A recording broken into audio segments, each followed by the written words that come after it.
¿Qué tal? Buenas noches, chicos, chicas, que están aquí en Wilson Smith.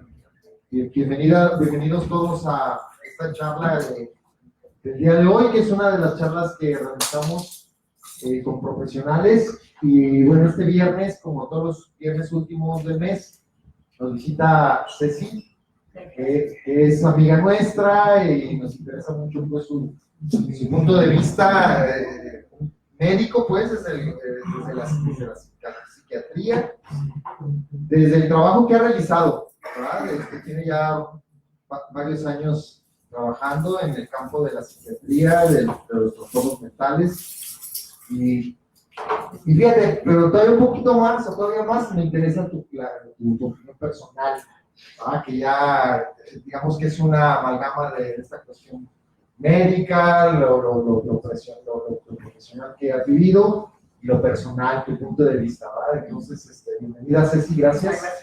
Y bienvenidos todos. El tema del día de hoy es fallas en la comunicación efectiva.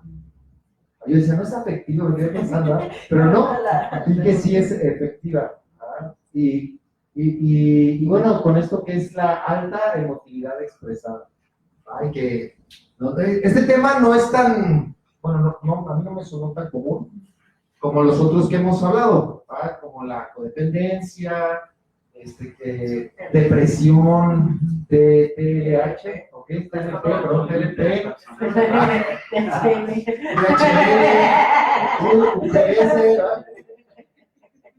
bueno, no es, bueno, para mí no sonó común. Más sin embargo, me pareció muy interesante. Entonces, adelante. Gracias. Bueno, muchas gracias por la invitación y yo, pues, un gusto estar aquí con ustedes. Ya son como familia, ¿verdad?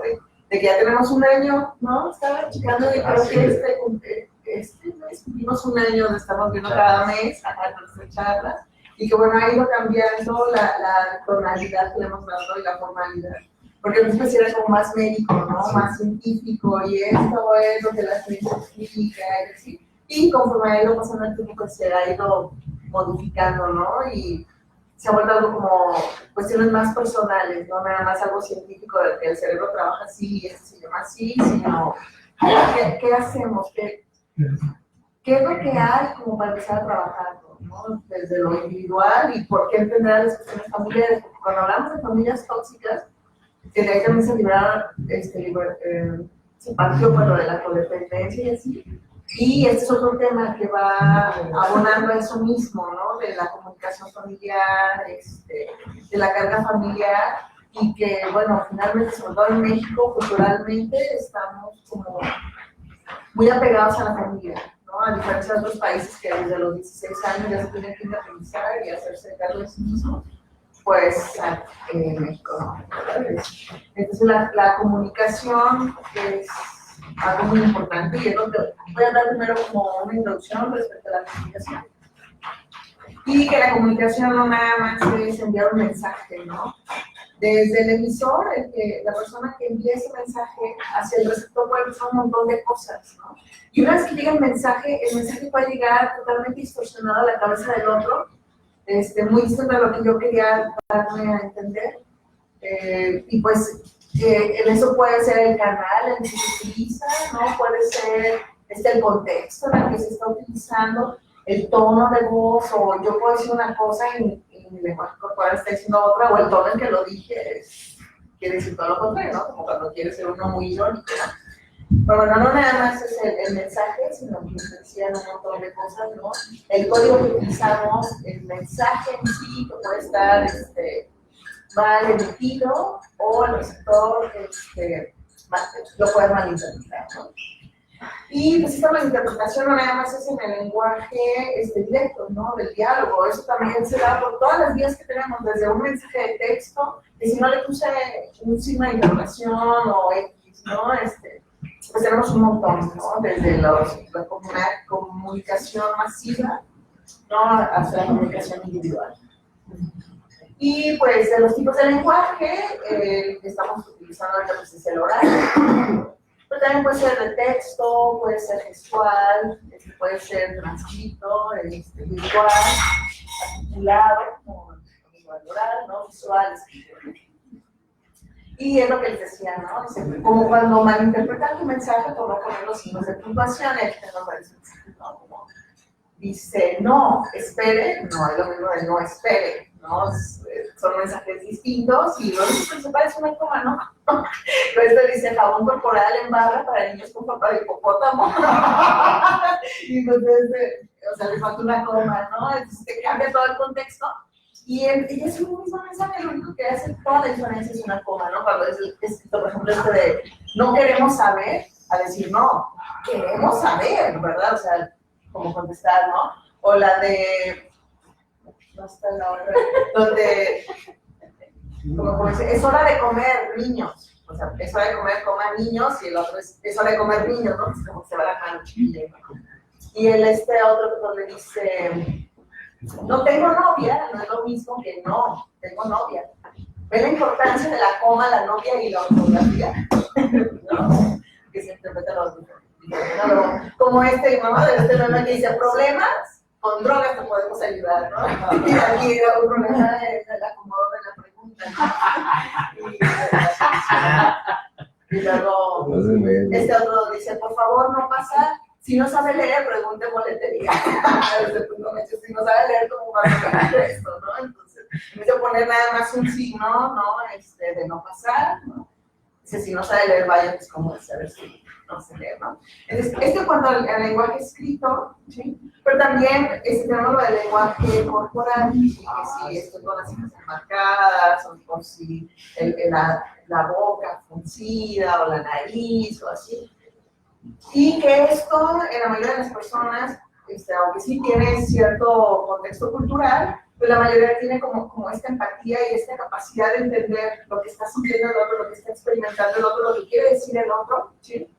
A diferencia de las personas con autismo, es como muy típico de que una persona con autismo, al tener problemas en sus neuronas espejo, se les hace como ilógico, así como, ¿por qué me está diciendo una cosa y está haciendo esa cara? O sea, les genera confusión. Y a nosotros, pues sí podemos captar de que, pues esos mensajes de doble vínculo, ¿no?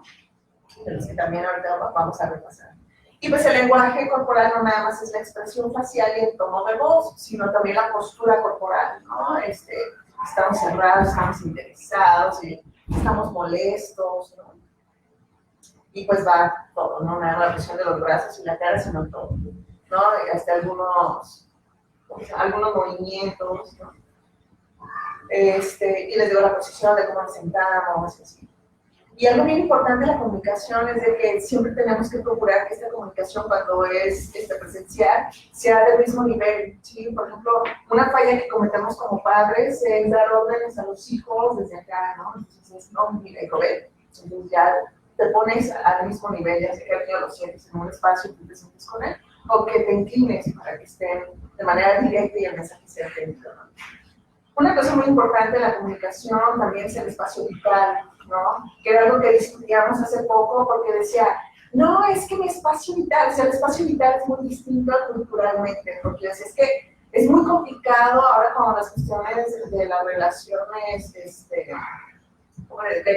género, es muy complicado manejarlo con los latinos, porque nuestro espacio vital está muy, el espacio íntimo está muy reducido, ¿no? Y nosotros somos mucho de contacto físico, ¿sí? Muy a diferencia, por ejemplo, de los estadounidenses, que su espacio íntimo es para las personas especiales, las personas cercanas, ellos sí hay contacto físico, ¿no? Pues no tan estrecho, ¿no? Su círculo personal, donde ya entran amigos, el espacio social, ¿no? Cuando ya vas a una fiesta, y el espacio público, donde está toda la gente que lo conocemos, ¿no? Y un asiático, en este ejemplo sale un japonés, su espacio íntimo, pues bueno, está como un poquito más cerca de las personas que sí conocen, personal, social y público, como quieras, son como más distribuidos, ¿no? Más obsesivos así, a diferencia de un latino, ¿no? Es muy complicado para nosotros a veces entender la diferencia entre un espacio de una persona íntima, a un amigo o personal, ¿no? Todo se funde. Y aquí, por ejemplo, ponen esta complicación en la comunicación de la invasión del espacio de un latino con un asiático, ¿no? El asiático se siente como intimidado de ¿por qué me toca? ¿Por qué me abraza? ¿Por qué me besa? ¿No? Cuando para nosotros es como lo típico. México, ¿no? Y digo latinos, no nada más de América, ¿no? Ya ven los franceses, los italianos, y que es algo muy importante también en lo de la comunicación, ¿sí? Porque habrá personas que les gusta mucho el contacto físico y a quienes, si no conocemos a otra persona, a veces es un poco molesto.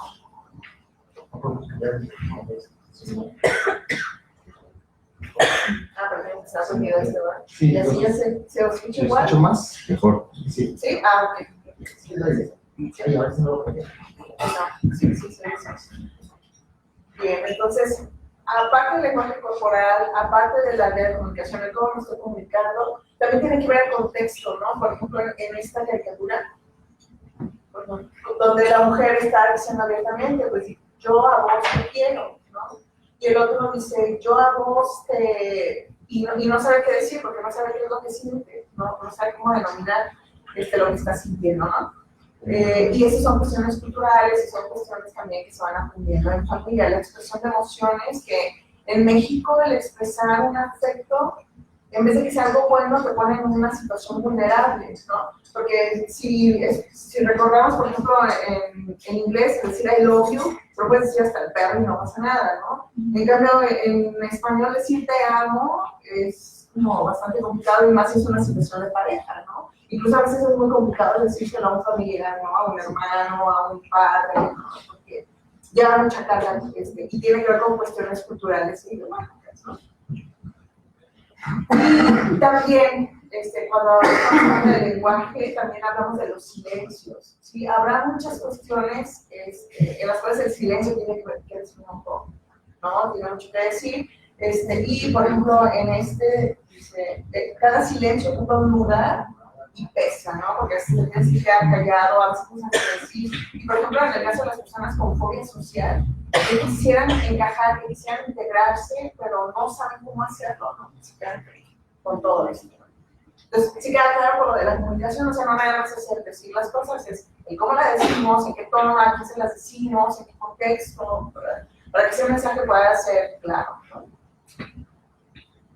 Y en la segunda parte es lo que decimos de los mensajes de doble vínculo, ¿no? En el cual verbalmente te estoy diciendo una cosa, pero físicamente estoy tratando de hacer todo lo contrario. Y no nada más es una cuestión irónica, sino que son cuestiones totalmente contradictorias, ¿no?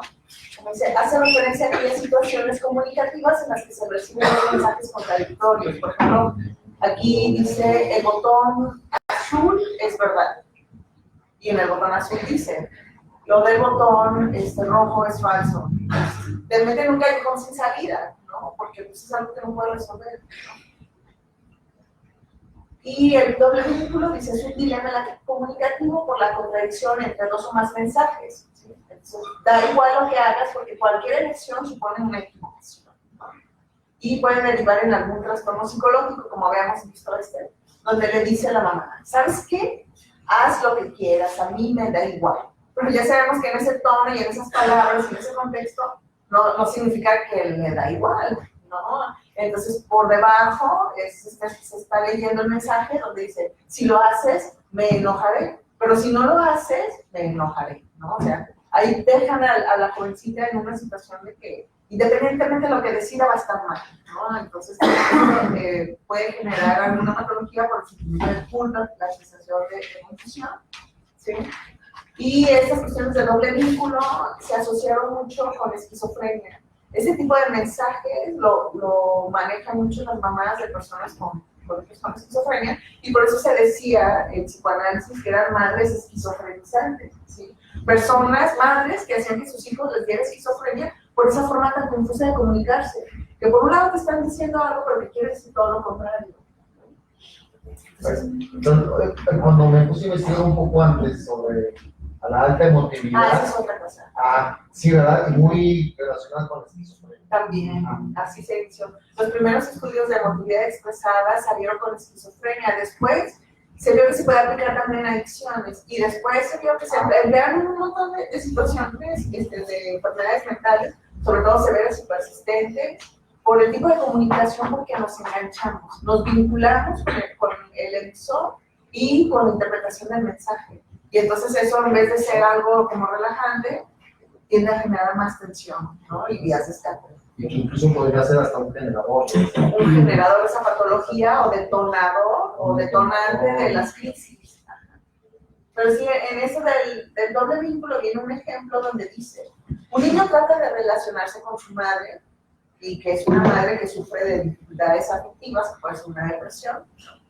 Ella le expresa cuánto lo quiere, pero a nivel gestual al niño solo le llegan señales de rechazo. Sí, sí, te quiero, pero ponte a hacer tu tarea, te estoy diciendo que hagas la tarea, si no haces tu tarea yo me voy a enojar, pero yo te quiero mucho, pero estoy enojada, ¿no? Entonces, el niño ya no sabe si de verdad lo quiere, si lo está rechazando, ¿no? Entonces eso empieza a generar confusión, ¿no?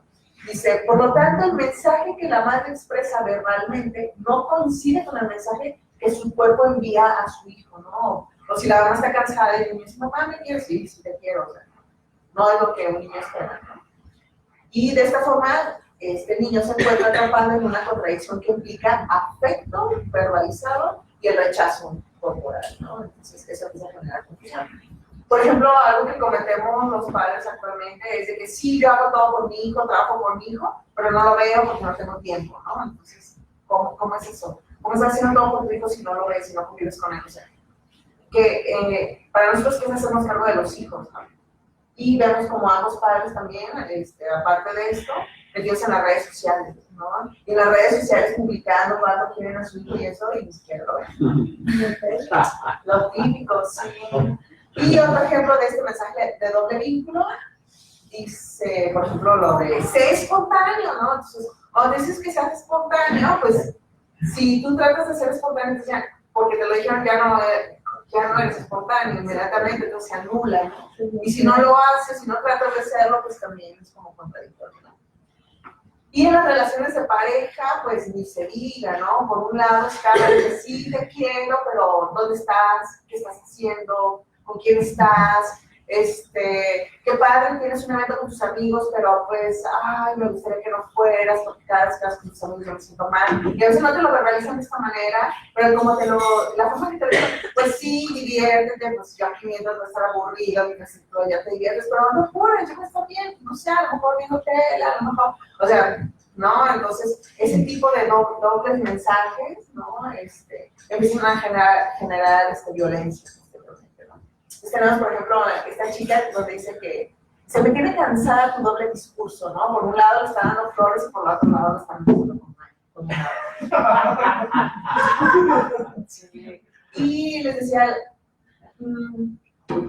cuando nos comunicamos, todavía otra cuestión cultural es el lenguaje que manejamos entre las mujeres y los hombres que, bueno, esa barrera ya se está rompiendo, ¿no? Pero sí era muy común de que, pues es que nadie entiende a las mujeres porque culturalmente, si una mujer dice no, si lo dijo de tal manera y da contexto significa que sí, ¿no? Y así como, o sea, esos tipos de mensaje de doble vínculo también crean con mucha violencia. Porque, a ver, o sea, es que yo te pregunté y tú me dijiste que no, pero es que debías haber entendido que yo quería decir que sí, ¿no? O sea, y digo, eso yo ando escuchando menos. Pero digo, cuando yo era adolescente era como muy común, ¿no? De que, no, tú dile que no, pero él va a entender que no quiero decir que sí, pero yo así como, o sea, ¿no? Pero sí era como muy popular, no sé, realmente ustedes están más jóvenes y todavía, pero es algo, una cuestión de doble vínculo, pues que sí nos ha cambiado más, ¿no? Y pues les digo siempre la perspectiva de género, ¿no? Por ejemplo, las cuestiones de los chistes. Antes podías contar un chiste de contenido misógino y nadie se ofendía porque pues era normal ser misógino. Pero ahora ya con las cuestiones de género, que ya tenemos conciencia, ya no es gracioso, ¿no? Y las canciones de amor, que eran así todas misóginas, horribles, eran como muy románticas, y ahora ya no las disfrutas igual, porque, por ejemplo, Joan Sebastián, o sea, a mí me choca, porque entonces es como la mujer menos, y pobrecita, que venga, o sea, pero bueno, son pues, canciones y son cuestiones de género que se van cambiando la visión dependiendo de la cultura y la conciencia y la apertura que tenga la gente, ¿no? Pero, que les digo, un comentario y que alguien se puede defender un montón y dicen, ay, la feminazi, y así como, no, o sea, por estas cuestiones culturales, ¿no? Y que es un mismo mensaje, pero que cada quien lo interpreta de manera distinta, dependiendo de su contexto y sus ideas, ¿no? Hay un video de un grupo de personas que piden una selfie, una foto. Sí, lo he visto. Total que no puede hacer nada, a final de cuentas. Ah, No puede decir ni un 2, 3, ni digan chis, ni porque todo causa ofensa. sí, de que todo nos ofende, ¿no? Y porque aprendimos eso, ¿no? Porque digo, antes lo veíamos como natural, porque culturalmente eso estaba como normalizado, pero ya llegando a revisar todo el contexto, pues ya no está tan bien, ¿no? Entonces, pues tenemos esto, ¿no? De las personas que las creas, a las personas que las ejecutan, el lenguaje corporal, ¿no? Que se pueden estar mandando mensajes de amor, y ni siquiera están presentes, ¿no? En el aquí y en el ahora. Y otro, ¿no? De que yo digo una cosa y la otra persona me está entendiendo, pero completamente al revés de lo que yo le quería decir, ¿no? O sea, entiende todas las palabras y todo el contexto, pero con una intención distinta. Y esto pasa mucho, por ejemplo, en terapia, ¿no? En terapia, por ejemplo, no le podemos decir al paciente, haz esto, ¿no? Pero sí le podemos dar como algunas pistas como para que la persona le caiga el 20 de cómo es, ¿no? Por ejemplo, en la situación de violencia intrafamiliar, cuando uno dice, bueno, usted tiene que poner límites, usted se tiene que respetar, usted es una persona valiosa. Ah, entonces me tengo que divorciar. Y es como, a ver, no, o sea, yo ninguno me dice que se tiene que divorciar, o sea, usted se tiene que valorar y tiene que crecer y una persona, ¿no? Pero pues, al final cada quien con sus conclusiones, ¿no? Entonces, sí queda claro lo del doble vínculo y los mensajes distorsionados, aunque se utilice en el mismo contexto y así. Y ya vamos al tercer punto, que es como el más caótico, el que genera más recaídas en los pacientes, que es esta emotividad expresada, ¿no? La alta emotividad expresada, la mayor parte del tiempo expresa hostilidad y es muy común en las familias donde hay alguna persona con enfermedad mental, incluyendo en el grupo de las enfermedades mentales a la adicción o problemas graves de conducta. Y esos mensajes típicos es de odio, por tu culpa, por ejemplo, la madre frustrada, ¿no? Por tu culpa yo ya no me realicé, ¿no? Como persona, por tu culpa yo ya no pude viajar, por tu culpa me tuve que casar con tu padre, por tu culpa yo no me he podido divorciar y así, ¿no? O él no puedes, no le da la gana, es un flojo, él está mal, todo lo que haga está mal. Y es muy típico cuando llegan a la consulta, ¿no? Que llega la mamá con su hijo con adicciones y ni siquiera lo deja hablar. No, es que él viene por... Entonces llega un punto en que sí, señora, yo entiendo entonces su postura de por qué lo trae a consulta es esta, me queda claro, perfecto, yo le pido, me espere 40 minutos mientras hablo con el chico, ¿no? Y no, ya de luego descubres que detrás está un problemón donde la madre todo el tiempo lo está anulando, lo está culpando, lo está hostigando, ¿no? De alguna manera. Y pues esos vínculos son un poco complicados de romper porque la mamá cree que ella tiene la razón y que si lleva al niño a una consulta, bueno, al adolescente a una consulta, el terapeuta tiene la obligación de darle forma al muchacho de tal manera que a ella le guste y ella esté satisfecha porque está pagando para que le cambien a su hijo, ¿no? De orientación sexual o que deje las drogas o que... Entonces ahí está una cuestión distorsionada, pero porque sea obediente. Es obediente cuando pues ser obediente no es... Claro, es muy común aquí, Ceci, porque la familia llega esperando que su hijo, bueno, gracias. La familia llega esperando que su hijo cambie, pero como ellos, para complacer su ego, Claro. sus miedos. Claro. Y les hacemos mucho hincapié nosotros en eso, les son directos, de los hijos, porque su hijo va a ser quien realmente es. Claro. Entonces, a lo mejor no va a ser como usted quiere, pero va a descubrir, ¿verdad?, su esencia, va a descubrir realmente qué quiere él, y a lo mejor no le parece a usted. Exacto. Porque estamos muy de acuerdo con eso que dices tú, o sea, son problemáticas que llegan, y no se dan cuenta que el factor o la raíz del malestar radica en que ellos no les han dado la oportunidad de desarrollarse o ser creativos, y ellos no les están dando apagando. Se hace bien padre la doble emotividad, aquí lo manejamos mucho. En la cuestión que compartes, aquí decimos nosotros que lo que importa es tu intención, ¿verdad? Lo importante que es nosotros romper esta cadena ya con nuestros hijos, pues, con la gente que convivimos, Por lo mismo, decimos a veces verbalmente o oralmente algunas palabras y les decimos, hay mitad de madre que saben amor. Y hay palabras de amor que saben a mitad de madre, se cuenta mucho. Hacemos mucho hincapié aquí en que tenemos nuestra intención, que la intención es lo más importante. Y se me hace muy padre, pues, más para que la familia ojalá ponga atención, ¿verdad? Para que vea realmente. Porque estamos invitando aquí a mucha gente, tiene poco tiempo, para que empiece a descubrir, porque son los temores que los trabajan, porque muchas veces siguen haciéndolo por la familia. Es una complicación aprendida, en serio, o sea, quieren hacer cambios, esfuerzos, para seguirle demostrando a los demás, no se atreven a hacer ellos. Exacto. Entonces, Sí, por el miedo al rechazo, ¿no? Gracias. Sí, gracias. Sí, porque luego se aferran a cubrir, además, una expectativa, ¿no? Por ejemplo, las cuestiones de pareja que hablábamos de la codependencia, en el cual yo voy a hacer esto por ti, ¿no? O sea, voy a dejar la droga, voy a dejar el alcohol, voy a hacer tal cosa por ti. Pero si tú te enojas conmigo, pues entonces yo voy a tirar otra vez al drama y al alcohol, ¿no? Y, pues, el asunto no es ese, ¿no? Entonces, con emotividad expresada nos referimos al estilo de comunicación caracterizada por altos grados de niveles de criticismo, ¿sí? De la crítica, la hostilidad y la sobreimplicación emocional. Ahorita vamos a ver esta. Y esta alta emotividad expresada casi siempre se focaliza, en el caso de la enfermedad mental, con el paciente, ¿no? Y no nada más de la mamá, sino de todos, porque entonces es como el chivo expiatorio cuando hablábamos, por ejemplo, de las familias tóxicas, ¿no? De repente el enfermo se vuelve como el chivo expiatorio de todos, ¿no? Esa retención, y siempre van contra uno, ¿no? La cuestión económica, la cuestión es que la familia está mal económicamente, pero Sí, está el divorcio es hasta por él y todo. Sí, siempre se vuelve chivo expiatorio cuando ni siquiera, ¿no? Sí, entonces, les digo, son esos altos niveles de criticismo, hostilidad y sobreimplicación emocional hacia una persona en particular, ¿no? Puede ser un familiar enfermo o incluso en las cuestiones de trabajo, ¿no? Esa hostilidad.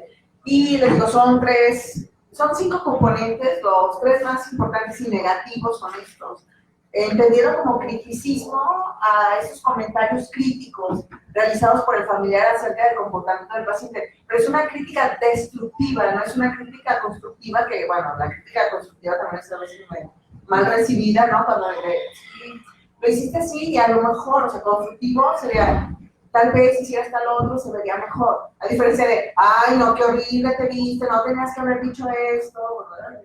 Y acá el criticismo se refiere a esto, ¿no? Pórtate bien, eres un inútil, o sea, ¿por qué no te tomas el medicamento? Yo todo el rato tengo que estar detrás de ti, o ahí vas otra vez a tomar alcohol, ¿no? O ¿qué no te puedes mantener sin fumar?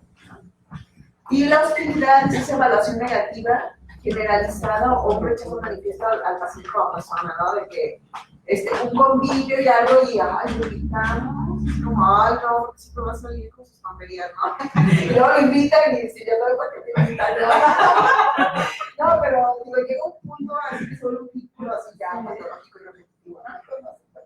Sí, la sobreimplicación emocional se refiere como a esta respuesta emocional exagerada y desproporcionada del familiar, familiar que incluye intentos por parte del familiar de ejercer un control excesivo sobre la conducta del paciente, ¿no? Esa desesperanza, autosacrificio y sobreprotección, con una manifestación emocional intensa, ¿no? De, ay, no, hijo, pues yo quisiera ir a misa, pero te dejo solo y llego y estás borracho, entonces por tu culpa no voy a misa, ¿no? Porque no te puedo dejar solo y se va a ir con una fiesta y la mamá despierta hasta las 3 de la madrugada. Hijo, por tu culpa no dormí, o sea, ve qué horas son, y así como, mamá, dije que te durmieras, yo iba a una fiesta, no tienes por qué estar despierta hasta que yo llegue. Pero no voy a estar despierta si me preocupo por ti, ¿no? Pero ahí está otra vez el mensaje de doble vínculo, no, me preocupo por ti, llegas y te agredo, ¿no? O la mujer que llega el marido todo borracho y así, y empieza como luego el regaño, ¿no? En vez de, como decíamos, si la persona está afectada en su juicio, no te pongas a pelear con ella, sale contraproducente, espérate que pase la intoxicación y entonces ya hablan sobre consecuencias y no entrar en la cuestión del chantaje emocional de por tu culpa y es que tú siempre y es que tú nunca y... Bien, y los otros componentes de la emotividad expresada que son positivos es el calor, ¿sí? Que es este afecto manifestado en empatía, comprensión, afecto e interés hacia el paciente, ¿no? Entonces, la alta emotividad no solamente se refiere A lo negativo. Ajá, esta alta emotividad tiene otros dos componentes que pueden compensar lo otro dentro de la familia, ¿no? Como cuando hablábamos de las familias tóxicas, en esa dinámica siempre hay uno que es como el protector, ¿no? Cuando está un papel de villano, siempre está el otro como en la parte buena, ¿no? La mamá que llega el hijo todo borracho y, ay, mijito, ven, pásate, te voy a hacer un menudito para tu cruda, y, ¿no? Y tápate bien. Y el otro componente son los comentarios positivos, ¿no? Comentarios de aprobación, de, muy bien, hijo, ya llevas 3 días de abstinencia, o sea, de que no consumes sustancias, muy bien, te felicito, ¿no? Y ese tipo de cosas ayudan a que la persona se mantenga bien porque está viendo buenos resultados, ¿no? Entonces, menciona el aprecio por el paciente o de su conducta, ¿verdad? Que es lo que siempre tratamos de promover en las cuestiones de familia, el evitar la hostilidad, ¿sí? Y si yo quiero que desaparezca una conducta que esté implicada con mi conducta, entonces yo tengo que modificarme primero y en vez de enfocarme en las cosas malas del otro, es favorecer los comentarios positivos, ¿no? Por ejemplo, en el caso de los niños, que esto se emplea mucho, en vez de estarlo regañando al niño porque dice groserías, cuando el niño habla de cosas buenas o se expresa de manera adecuada, decirle, me encanta que hables así, y abrazarles, como hace una feliz, así, como para que el niño vaya viendo ese tipo de respuesta emotiva. Veo que luego va hablando uno y ay, le va teniendo 20.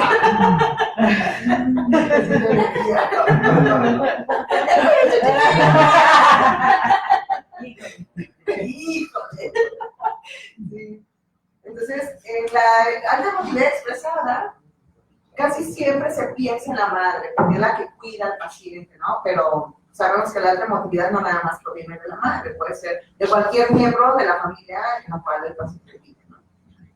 Entonces, dice, las madres más introvertidas expresan mayor número de comentarios críticos, o sea, así como casi no habla, pero cuando habla suelta puro veneno, ¿no? Contra el paciente, ¿no? Y los padres con altas puntuaciones en criticismo, o sea, el papá de que, ¿por qué no trabajas? Eres un inútil, no ayudas para nada, eres una carga, ¿no? Estos padres manifiestan menor consenso y cohesión con los hijos. Les cuesta mucho trabajo entender la situación de los hijos, y yo a tu edad ya hacía y no sé qué, ¿no? Pero resulta que estos padres que son más críticos padecen más depresión, más estrés y una sensación de mayor carga familiar, ¿no? Entonces, cuando tenemos una alta emotividad expresada, se tiene que abordar a toda la familia, no nada más al paciente, porque en esa situación de este tipo de comunicación, el paciente al final viene siendo una víctima, ¿no? Que está haciendo ejercida la violencia por unas personas que tienen un padecimiento que se tiene que tratar, ¿no? Dice, el nivel de emoción expresada familiar influye en el grado subjetivo de carga, ¿no? A lo mejor no me cuesta tanto pagarle el internamiento, o sea, yo puedo pagar el internamiento de mi familiar, el medicamento y todo, pero el simple hecho de tenerlo cerca, o sea, me harta, ¿no? O sea, no lo quiero ni ver, lo veo y no puedo decirle nada bueno, ¿sí? Lo veo y luego empiezo a sentir el rechazo y lo empiezo a demostrar, ¿no? Con comentarios, con gestos, con un cuidado forzado, ¿no? De, ay, ahora te vas a pelar tu ropa, y ay, ahí vienes, ay, pero todo el tiempo lo estás haciendo. Estas personas con alta emoción expresada son menos flexibles y se la pasan todo el tiempo vigilando, y esto es bien complicado con las familias, por ejemplo, en psiquiatría, con los pacientes con esquizofrenia y trastorno bipolar, en el cual el familiar se siente obligado a cuidar al paciente, porque si yo lo tengo que cuidar para que no recaiga, ¿no? Pero, por ejemplo, cuando el paciente bipolar se está yendo a bañar, ay, ya te estás poniendo mal, ándale a tu doctora y dile que te suba la dosis, ¿no? Y así como en vez de buscar otra forma, Entonces, desde ahí ya estás siendo hostil con el paciente, ya le estás diciendo lo que está mal y lo que tiene que hacer, ¿no? Entonces, la mayoría, y la persona ya se está poniendo mal. Entonces, en vez de ser un mensaje bien recibido de algo más, está preocupando por mí, mira qué buena onda que ya me lo hizo notar, pues no, el paciente se pone en la defensiva y entonces el viraje hacia el episodio maníaco se dispara, ¿no? Por eso son muy vigilantes. Y luego llega el familiar con la culpa, porque bueno, al final el paciente recae, y digan, pero doctora, ¿pero por qué? Si yo le dije que se tomara, y así como, pues sí, estuvo bien que se lo hiciera notar y que le dijera que tomara el medicamento, el problema fue el contexto y la forma en que lo hizo. Pero es que los familiares no saben cómo, porque, volvemos a decir, la persona que ejerce esta alta emotividad pues tiene un problema que se tiene que tratar. Y el problema de los familiares dicen, no, es que primero que se traten ellos y ya que ya está bien, yo voy a estar bien. Es como, pues no, ahí está al revés. Usted tiene que estar bien para que su paciente esté bien, pero como que no les cae el 20, es bastante complicado. Eso pasa también. ¿Sí? Y eso pasa también con la familia. La familia también se le invita a que esté bien, a que primero haga también una cuestión de personal, pues, y pueda ayudar de manera más efectiva, ¿no? Al paciente. Así es. Sí, y es lo complicado, porque ellos traen el chip de que no, es que el que está mal es él, ¿no? Y es difícil porque cuando llevan adolescentes a consulta, siempre es eso, es que él es grosero, es que me avienta la puerta, es que no quiere y no quiere, es como, señor, y desde como te lo está diciendo, dices, ay, el problema es usted, pero pues no le puedes decir.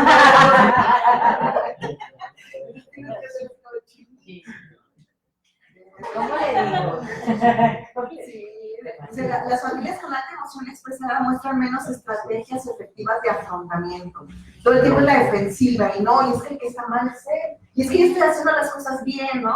Porque, por ejemplo, en los cursos que se dan para pacientes con trastorno bipolar, sí les decimos, o sea, empiezan a espejearse, porque ustedes no se dan cuenta cuando están yendo para arriba, porque se sienten muy bien. Pero chequen las expresiones de los otros, escuchen los comentarios de que, oye, pues si te empiezan a decir que te ven un poco más alterado y así, o sea, no lo eches a la basura, o sea, por algo te lo dijeron, ¿no? Entonces, si se lo dice un amigo, estaba bien, pues, pero si se lo dice su mamá, y no, es así como lamentable, ¿no? Entonces, sí se vuelve como muy complicado y ahí lo que tenemos que trabajar es la comunicación y el afrontamiento, pues, entre ellos, ¿no? Entonces, pues tienen esta predisposición a generar conflictos y entrar en escalada, ¿no? De que, así como, hijo, pues yo veo como que te estás yendo a manía. Ay, no, ¿tú por qué lo dices? Hijo, yo creo que debes de subir la medicina porque te vamos a internar. Y ahí empieza ese escalón, ¿no? O sea, algo que tiene que ver sido como, oye, hijo, la verdad es que a mí me preocupa, que tengo un poquito acelerado. ¿No crees que sería bueno que hablaras con tu médico? O sea, con una forma distinta, ¿no? Pero ya desde que la persona se estresó, pues de ahí ya va a estar el mensaje mal transmitido, ¿no? Entonces, volvemos a decir, que tiene el problema de la alta emotividad, primero tiene que aprender a controlarse, buscar formas de cómo, porque doctora, es que usted me dijo que yo quisiera anotar cuando me llaman, sí señora, pero no así, o sea, sí, y son cosas como de que para nosotros es como de sentido común, pero cuando uno ya está envuelto en el problema, se le escapa de ello, ¿no? Entonces, estas personas tienen pocas habilidades de escucha. Todo el tiempo es, no, es que el que está mal eres tú y yo tengo la razón, y casi siempre están en esa posición de que te voy a meter al centro porque el que está mal eres tú, ¿no? Y todo lo que yo diga se tiene que hacer como yo digo. Entonces, se vuelve complicado porque luego nosotros en terapia manejamos los niños y no, señora, su hijo tiene que enseñarse a afrontar las consecuencias de sus actos. Entonces, si él consume sustancias, pues él tiene que ver la manera de ¿no? La doctora dijo que ya no te dejaron entrar a la casa, y es como, yo no dije eso, ¿no? Pero digo, son esos mensajes que luego se malinterpretan, ¿no? Luego, Se cambia la conveniencia. sí. El estilo afectivo familiar dice que el comportamiento emocional y verbal del familiar es de la forma en que la persona pasiva lo que conocemos como estilo de afectivo familiar, perdón. Y dice, ¿cómo lo evaluamos, no? ¿Cómo evaluamos la emotividad expresada en estas personas? Dice, si durante 10 minutos de discusión o de que la persona está hablando de su familiar, al menos un familiar, los que están involucrados, hace una crítica personal un comentario culpabilizador o al menos 6 comentarios intrusivos hacia el paciente. Entonces ya es alta emotividad expresada y digo, la mayoría de los que van a los centros se multiplica esto, ¿no? O sea, en 10 minutos, o sea, no nada más es uno, son un millón, ¿no? Entonces hasta el hecho de que le dices a veces, pero dile también eso. Ajá, sí. Ya, sigue la consulta, ¿no? Pero acuérdate que era así, pero dile bien. Ajá, sí. Ya con 6 detallitos. Sí, y es en la entrevista, mira, viene dice, ¿cómo medirlo, no? La principal técnica utilizada es una entrevista especialmente diseñada para identificar la presencia de emotividad expresada, que se conoce como el Camberwell Family Interview, ¿sí? Y en se evalúa al familiar con el que convive más el paciente, ¿no? Y exploran aspectos relacionados con la enfermedad y con los problemas que surgen en la convivencia, como una entrevista así normal, ¿no? Dura entre 5 y 6 horas en una entrevista, ¿no? Así es normal de, ay, platíqueme de su hijo, o de su esposo, o de su novio, no sé con quién esté trabajando, ¿no? La entrevista ha de ser grabada y posteriormente analizada por expertos, determinándose el nivel de emotividad expresada por el número de comentarios críticos, actitudes hostiles y comentarios o manifestaciones de sobreimplicación emocional hechos durante esa entrevista, ¿no? Entonces, pues es larguísima y para calificarlo también es todo un rollo, entonces se hizo una versión simplificada, ¿no? En esta versión simplificada es una entrevista semiestructurada donde ya vienen unas preguntas que uno tiene que hacer como evaluador y con las respuestas a esas preguntas vamos a ir evaluando si hay o no emotividad expresada, ¿no? Dura 1h30, también es grabada, ¿no? Y se va puntuando, ¿no? Pero les digo, sigue siendo 1h30 y hay otra prueba mucho más práctica que es esta que dije de 10 minutos, ¿no? No, esta se llama 5 minutos, dice, la principal medida alternativa para esta escala es la muestra de habla de 5 minutos, ¿no? Que es el 5 minutes speech sample, ¿no? Y se incita al familiar a hablar durante 5 o más minutos sobre los pensamientos y sentimientos que el paciente suscita en él, así como la relación que mantiene con ¿no? Entonces, a ver, platíqueme de su hijo, señor. Y ahí dice, se codifica, al igual que el otro, el criticismo, hostilidad y sobreimplicación emocional, siendo el criterio para clasificar a la persona con alta emotividad expresada al mostrar al menos un comentario crítico o hostilidad o cualquiera de los componentes de la sobreimplicación emocional, uno solo, pero que sea como muy alto, ¿no? Ese nivel. Requiere un tiempo. El problema de es que pues no es tan simple de que, le vas a hacer las preguntas y voy a checar, o sea, no, tienes que como llevar un curso, porque les repito, no es nada más lo que dice, sino el cómo lo dice, la actitud que toma, o le preguntas, a ver, dígame alguna cualidad de su hijo. Ay, pues yo creo que, estoy bien horrible, pero me tocó así casos de, a ver, señora, dígame, no sé, alguna cualidad de su hija. Ay, no, pues, ¿cuál? Es una inútil, véala. Y, no, y la niña ya estaba ahí en la consulta, y así como, ay, señora, por lo menos de hecho la noticia, pero está ya aquí presente. Buena onda. Entonces, les digo, es esto, ¿no? ¿Qué les despierta? Sí. Y les digo, la cuestión, por ejemplo, de la situación terapéutica. Para que una psicoterapia sea efectiva, o sea, no nada más es la técnica, también funciona el terapeuta, ¿no? Según mis prejuicios y mis criterios, pues si yo tengo algo complicado que el terapeuta sea hombre, pues voy a poner resistencia. O si, bueno, yo decido que mi terapeuta sea mujer, me siento más segura que mi terapeuta sea mujer. Pero si me recuerda a alguien, yo ya empiezo a poner resistencia y entonces cambias de psicólogo, ¿no?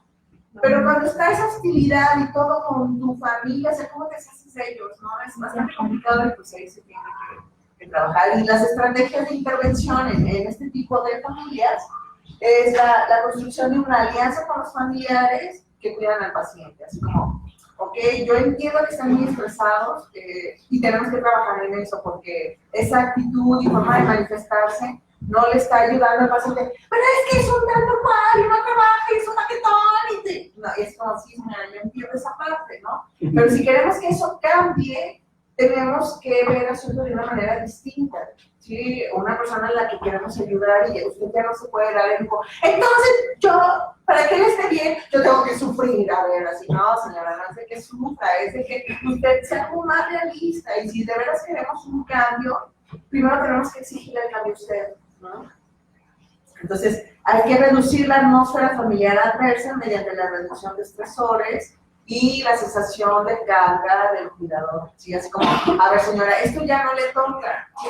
Porque, por ejemplo, en el caso de los pacientes con trastorno bipolar que tienen mucho tiempo de estabilidad, ¿sí? En los cuales pueden ser 40 y sí, les decimos, bueno, pues si recae, él ya es un adulto, igual con las drogas. Pues si recae, él ya es un adulto y él tiene que hacerse responsable de las consecuencias. Usted ya no tiene por qué sufrir y sobreimplicarse, porque eso es lo que luego genera que no haya cambio y que no toquen fondo a veces, ¿no? Entonces, no se sobreimplique, él ya es adulto y tiene que ser responsable de los actos, de las consecuencias de sus actos, ¿no? Y eso ya le crea como menos carga, pues. Sí, me va a doler, pobrecito de mi hijo, van a creer, porque luego, y es que van a creer que soy una mala madre si lo dejo ahí tirado en la calle borracho cagado, ¿no? Pero pues señora, es lo que él quiere, no podemos hacer otra cosa, porque lo único que está haciendo es sufrir en vano, porque pues él está todo ahí tirado en la banqueta, ¿no? Con nosotros acá, pues, ¿no?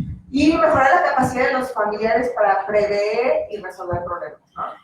Sabemos que su hijo se sale los viernes en la noche y no regresa sino hasta el lunes en la tarde, ¿no? Entonces, ¿qué puede hacer la familia si ya sabe lo que va a pasar? ¿Qué estrategias puede utilizar como para que ese evento no se dé? ¿Sí? Nada de que, no, te voy a encerrar en tu cuarto porque la doctora dijo que tenemos que utilizar una estrategia para que no caigas en eso. O sea, no, las estrategias tienen que ser en acuerdo con el paciente porque no es un perrito, es un ser humano y tienen que llegar a acuerdos, ¿no? Así como, hijo, a mí me preocupa mucho de que los viernes, ya cuando te sales, ya sabemos a lo que vas, y yo entiendo que no te puedes detener porque ya nos explicaron que es un problema de control de impulsos. Entonces, ¿qué te gustaría que pudiéramos hacer nosotros como familia para ayudarte a que no caigas? ¿No? Es muy distinto a decirle, no, la doctora dijo que tenemos que hacer algo y lo único que se me ocurre es encerrarte. O sea, no, tiene que buscar cosas de prever y resolver esos problemas en conjunto con la persona afectada. Claro.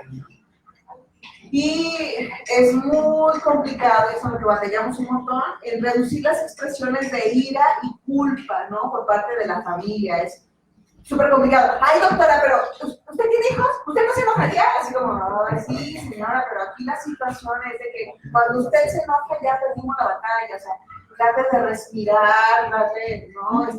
¿Y me puede dar una pastilla para eso? Así como, pues sí podría, pero no es tan chido porque entonces usted va a estar drogado. Eso no se trata, ¿no? O sea, ahí lo que tiene que hacer es buscar estrategias de respiración, de relajación, de mindfulness, ¿no? Entonces, sí, se vuelve muy complicado porque, les digo, no nada más, por ejemplo, yo que no tengo formación psicoterapéutica, sino que nada más un psiquiatra, así como, híjole, ¿y ahora de dónde agarro? ¿No? Entonces, que tienes que buscar estrategias como yo de repente, un curso de mindfulness, un curso de esto, leer sobre aquello, como para poder dar herramientas a la familia, ¿no? Porque es como lo más difícil, ¿no? Hay un tipo de psicoterapia que ayuda mucho con esto, que es la sistémico familiar, en los cuales se involucra a la familia porque el paciente está inserto en la familia y es parte del sistema. Y cuando empiezan a poner límites, porque el terapeuta sí dirige, ¿sí? Y empieza a mover piezas para que la familia funcione, muchos desisten, ¿no? Así como, no, doctor, pues si el mal es mi hijo, no yo. Es como, señora, ¿cómo le explico, no? De que usted se tiene que mejorar para que todo mejore, ¿no? Entonces, tienen que buscar mantener expectativas razonables sobre el rendimiento de los pacientes. Digo, en el caso de los pacientes con esquizofrenia es como, es que está enfermo, no sirve para nada, él debería trabajar, él se hace loco, ¿no? Por ejemplo, con los pacientes que están empezando con la demencia, ay, qué casualidad que no se le olvida cuando le debe, ¿verdad? Y cómo se le olvida, es como, no, pues, o sea, entiende que es un problema, no es algo que controle, ¿no? Y tiene que tener expectativas como con los pacientes de demencia, los pacientes con esquizofrenia, que son enfermedades que van a seguir avanzando, no tienen un freno, se pueden controlar más o menos, pero son crónico-degenerativas, ¿no? Y el familiar, cuando están pagando un fármaco caro, una consulta cara y lo están llevando de manera continua, ellos creen que con eso van a lograr que el paciente vuelva a la normalidad, o sea, y no. Y el momento de tener altas expectativas genera frustración y enojo y maltrato contra el paciente, que al final es una víctima, ¿no? Y se tiene mucho que trabajar con todas las expectativas. Es muy importante estimular a la familia que ponga límites. Y los límites es con ellos mismos, porque tienen que enseñar que el paciente sea autosuficiente, responsable. Y eso nunca se va a lograr sin sobreimplicación. Y yo todo el tiempo estoy evitando que el paciente sufra las consecuencias, que es muy típica la adicción de la madre sufrida, la esposa sufrida, ¿no? O sea, no, déjalo que, si ese quiere dar en la torre, déjalo, él tiene que aprender, ¿no? Pero les cuesta mucho trabajo, tiene la culpa y es que dirán que soy mala esposa porque lo dejé, o que soy mala madre porque lo dejé, o... Entonces, se tiene que cambiar el sistema de creencias populares como esto, de la mala madre, o de la mala esposa, o del mal familiar. Y las intervenciones familiares reducen la emoción expresada y disminuyen el tiempo de contacto. Muchas veces el hecho de que saques a la persona de ese ambiente lo alivia, ¿no? Entonces, esa es otra alternativa. Si ya viste que la familia es demasiado tóxica, que hay una alta emotividad expresada y no lo puedes hacer, entonces lo que haces es empoderar al paciente. Si el paciente tiene la capacidad, pues poderlo sacar de ese sistema enfermo, porque si no el paciente nunca va a mejorar. Es muy triste cuando son casos de niños, porque ¿a dónde los mandas, no? Los mandas al DIF, donde están hechos un caos y que cada cierto tiempo van cambiando de ideales y de, o sea, no, se vuelve algo muy complicado. No hay un seguimiento. No hay seguimiento y los tratamientos son a ocurrencia, ¿no? De que, no, a esta administración se le ocurrió esto porque sí, ¿no? O sea, si llevaron una secuencia. Y el hecho de que no les asignen una familia a un niño, pues eso es muy, los distorsiona completamente. Entonces, como en eso, es la solución, dice, me siento muy estresada, ¿qué puedo tomar, no? Llega el paciente así como, pues sí, ya analizas y la verdad es que, pues, en el ambiente donde está súper mal, entonces uno como terapeuta, cuando me preguntan, ¿qué puedo tomar? Pues toma distancia, ¿no? O sea, porque la verdad no hay algo más que te pueda dar, ¿no? Como algo bien triste que comentábamos hace poco, una señora preguntó, oiga, los niños con autismo, ¿cuánto tiempo se tienen que medicar? Caray, pues los niños con autismo no se medican, ¿por qué lo vas a medicar? Bueno, es que se medica porque está en un ambiente donde le hacen bullying, donde está estresado, ¿sí? Y es el punto feo de la psiquiatría, ¿no? Porque para que ese niño no necesite medicación, tienes que mantenerlo en un ambiente donde no haya bullying, donde no tengas estrés, ¿sí? Pero como está súper complicado, entonces, ¿qué es lo que hacemos los psiquiatras? Pues medicar al niño para que no sufra, ¿no? Que sería algo que no tendría que darse si el niño viviera en un ambiente sano, pero si no realiza, no se puede lograr, ¿no? Y en el caso de estos pacientes así, lo ideal es que tuviera una familia funcional, bonita, que la familia cambiara para que sea de apoyo al paciente, pero cuando esto no se hace, pues lo que tenemos que hacer es sacar al paciente. Y si no se puede sacar, pues qué triste, pero pues a veces lo tenemos que medicar, ¿no? Son esas cuestiones éticas en las que a veces estamos inmersos y que tenemos que tomar una decisión por el bien del individuo y por su comunidad, ¿no? Entonces, no sé si alguien tiene algún otro comentario para enriquecer la plática o algunas preguntas. ¿Sí? Alejandro. No, pues que no se escucha porque... No, que no escuche, no importa que vean. Como que se mete algo de lo que comentabas, se ve, es el pan de todos los días ahí en la clínica, soy una clínica de personas drogadictas alcohólicas, y pues se ve mucho de cómo los padres hacen un ejercicio del poder sobre los pacientes.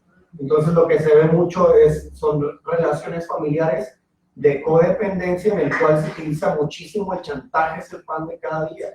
O sea, en el cual los familiares premian al hijo cuando hace las cosas bien, cuando cumple ese rol del buen hijo, del obediente, cuando hay clases en donde nos han dicho que el obediente es el que está en mayor peligro, porque se tiene que reprimir tantas cosas por adaptarse a un modelo de una familia perfeccionista, de una familia que es muy crítica. Entonces el hijo obediente es el que termina pues levantando, pues. Pero, o sea, sí se ve mucho, y yo procuro, cuando detecto esos casos, sí empoderar y a ser consciente de la dinámica familiar en la cual está inmerso y que sí está dentro de una familia que hace uso del abuso de poder para ejercer control sobre él, y son personas que ya tienen 30, 40 años y que siguen viviendo en su familia, pero permanecen ahí por el beneficio que les otorga, porque muchas personas a veces creemos que son de bajos recursos y no, también son personas que tienen una buena posición económica, que están dentro del gobierno, que tienen poder en varios niveles y que los premian con, no, pues te voy a acomodar en tal lugar o te voy a dar X o Y cosa. Entonces, él por permanecer con ese privilegio que la familia le puede otorgar, o sea, está ahí como recibiendo o aceptando ese papel del chivo expiatorio, cuando ya no cumple con eso y como a manera de berrinche recae, entonces lo encierran. Me ha tocado ver personas que han tenido hasta 5 o 9 años en total de procesos de encierro y que dices, o sea, quienes necesitan la terapia, pues es la familia, pero en realidad son el tipo de paciente más complicado que yo he visto. El familiar del adicto es el paciente más complicado porque va con esa lógica de que no tiene el problema, y la persona que no tiene el problema es más peligrosa. O sea, si no tiene problemas, señora, consígase uno, porque si no tiene problemas, porque usted es el problema. Si usted no va al psicólogo porque no tienen problemas, porque usted es el tema de la terapia. Pero es muy complicado, entonces no se puede abordar de esa manera. Ahorita, de hecho, el tema que puse hace rato, que es mi propuesta de intervención familiar, es visto desde la psicología social clínica, en donde ya deja a un lado el concepto biomédico de únicamente él es el paciente, lo vamos a enfocar como en la enfermedad y vamos a ver a la familia como un sistema. Entonces, en vez de decirle, no, es que usted también es parte del problema, o sea, no, usted súmese a la solución para el bienestar. O sea, son enfoques que son a partir del bienestar y es a partir de la familia que surge. O sea, no es el psicólogo o embestido de experto el que les dice van a hacer esto, sino que de ellos mismos surge y cambia la perspectiva de cómo ellos se identifican dentro de la familia. O sea, que el padre se identifica como el responsable, como el proveedor, y que la madre se identifica como el pilar emocional de la casa, sino que todos forman un papel activo. O sea, no es como que recaigan uno más que otro. Ahí hablamos de corresponsabilidad y sé mucho esa parte. Y también en mi trabajo con esas personas que están en esos núcleos dependientes enfermos, sí es separarlos y decir, a ver, empieza a ver cómo te vas a emancipar de ese sistema, porque no se puede cambiar a la familia. Digo, si se puede, qué bueno. O sea, si puedes obtener el privilegio o lo que ellos te ofrecen, bien, pero que no te condicionen. O sea, que no dependas de lo que ellos te dan, sino que tú también, si al día de mañana ellos te quieren controlar a través de eso, tú tienes tus medios para que no te repercuta psicológica, emocionalmente, o sea, etc. Qué importante es empoderar al ser humano, ¿verdad? De hecho, esta alternativa, pues la que tenemos nosotros, a eso nos basamos. Porque es bien difícil trabajar con la familia. Bueno, por lo que decía Faraén, o sea, creo que el problema es lo tiene el paciente que llevaron, o sea, no se dan cuenta que hay una raíz. Entonces nosotros trabajamos mucho, aquí le llamamos, trabajamos los pasos, ¿verdad? Porque se nos hace una herramienta maravillosa lo que es el programa de Alcohólicos Anónimos, que en el tercer paso habla precisamente de eso, ¿verdad? De adquirir la dependencia de un poder superior, como tú lo concibas. Pero no estamos hablando, ahora sí que de un Dios como tú quieras, pero pues, habla de Dios, también lo maneja de esta manera, un poder superior, o sea, que te empoderes. Entonces nosotros lo que hacemos aquí es, nos gustan mucho las culturas iniciáticas y empezamos a retomar muchos valores, ¿verdad? Porque yo creo que esto es de raíz y cultura, como tú lo manejas, tanto educacional, tanto en las escuelas como en todo, porque nos educan de una manera para vivir mecánicamente. Por eso me gusta mucho el libro de los 4 acuerdos, ¿verdad? De Miguel Ruiz, que está maravilloso para poder observar cómo hemos sido domesticados de cierta manera. Se me hace bien el término que maneja él, ¿verdad? Pero ya marcando bien lo que viene siendo la historia, pues él lo plantea de una manera muy superficial, porque la historia de la náhuatl pues, la platica mejor Guillermo Marín Ruiz, que es otra persona que platica más de nuestras raíces tan maravillosas.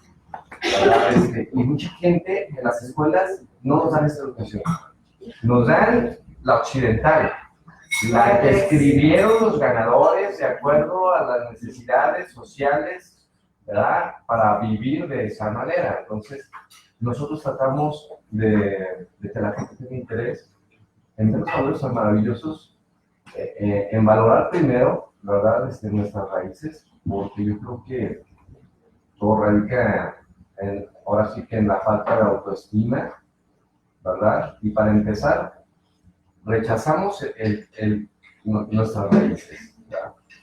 Muchos queremos, o muchas veces aparentamos así, ¿por qué no fui europeo? ¿Por qué no fui anglosajón? ¿Por qué no fui...? ¿Por qué estoy...? No es el pretito. Yo decía, fíjate, ¿hasta qué grado llega? Porque estoy negro. O sea, no decía morenito, pobrecito, estoy negro. ¿Verdad? Y luego, lo que decía la comunicación, ¿verdad? A los negros nadie los quiere. Negros de África. Luego, era bullying, pero en aquel tiempo era carrilla. Era la carrilla, ¿verdad? Y era pesadita, no como la de ahora. Aquello sí era de que la salida te veo, no, ya no quería salir de la escuela. Y todos se arreglaban golpes. El doble discurso, el doble vínculo, cuando dicen, está bien bonita, pero está prietita, ¿no? Así como, o sea, qué horrible, ¿no? O al revés, dicen, mira, está morenita, pero también está bonita. Así lo decía mi abuelita. Fíjate, a mí me pasó algo. No, sí, es algo contradictorio, pero pasa, está bonita. Está pasando.